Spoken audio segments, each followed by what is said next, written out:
told our guys this is what college basketball is all about. These are the regular season games you'll remember for the rest of your life. 2 one-loss teams, top of the conference, playing for first place. And our guys showed up today. A little bit of a rough start on the offensive end, but we knew this team averaged 88 points a game, and we told them defense is going to win this game. And what I'm proud about most, like I say, we didn't accomplish a lot of our goals, but we held this team to 29% in the second half. They were 4th in the nation in field goal percentage. So our guys stepped up. And on the offensive end, we realized that getting good stops generated to 3-on-2 situations, 2-on-1 situations, and we're a team that's, knock on wood, we're not unstoppable, but we're pretty darn good in transition. So we got a chance to get some transition buckets there and capitalize off that.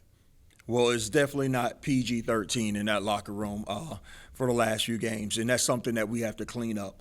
We've had some slow starts, but, coming out in the second half and being able to play like that, and we've been doing that pretty consistent. So I want these guys to recognize if we could put 2 of those halves together, what it really looks like. But yeah, we're still working on those things. And like we say, hey, it's nice to win. It's nice to have this winning streak that we have. It's nice to know that we haven't peaked. We have a lot of learning and a lot of growing to do, but it's a great feeling to get wins while you're doing that. Matt Shea's starting right now, and after the first 2 games, he went on a stretch. I don't know if it was 10 games or what, but he missed a few games. We lost Slater for a couple games through some really good matchups, and right now we're without Jay Lee. But we talk about this all the time when we have these press conferences. We talk about our depth, and guys step up. We have our leaders. We have our guys who are dominant scorers, but we have guys who come in who can score 4 points one day and then 18 the next and stuff. And that's what we need. And that's, I think we're going to be a very, very scary team once we get everybody to dress out. I feel like we did good. We listened to the game plan. We stick to the plan. We stick to the shooters and then help with the shooters and didn't give them a lot of shots open. Just them helping off of me, just being ready to shoot. I know the last game coming in 2026, I shot the ball a little poorly, but my team kept trusting me, kept giving me the ball, and I finally got it to get going.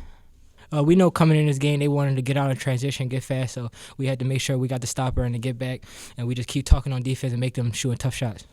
I feel like in the beginning of the game, we fought in the beginning of the game, but it wasn't like how we should have fought. So we just was like, I guess all of us was just filling out the game, just seeing how it would go, but we really shouldn't start off like that. From the get-go, we should always be on the other team neck, no matter how we trying to figure out how the team playing or not. But overall, second half felt like we came back out harder and did what we needed to do. No questions asked.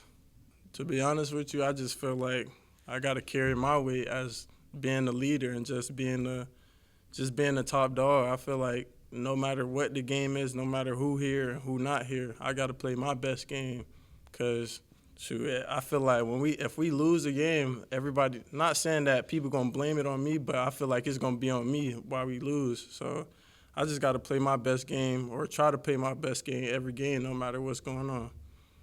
Keep doing the same things we're doing. Keep the high intensity up in practice. Keep coming in, doing what we got to do, and just be dogs. That's literally it. Just keep on being dogs and no questions asked.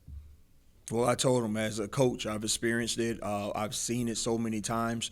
You're on such a high with such a big win, and then you go on a road trip and you look at a team's record and, you fall. And that's something that as a coaching staff, we got to prevent.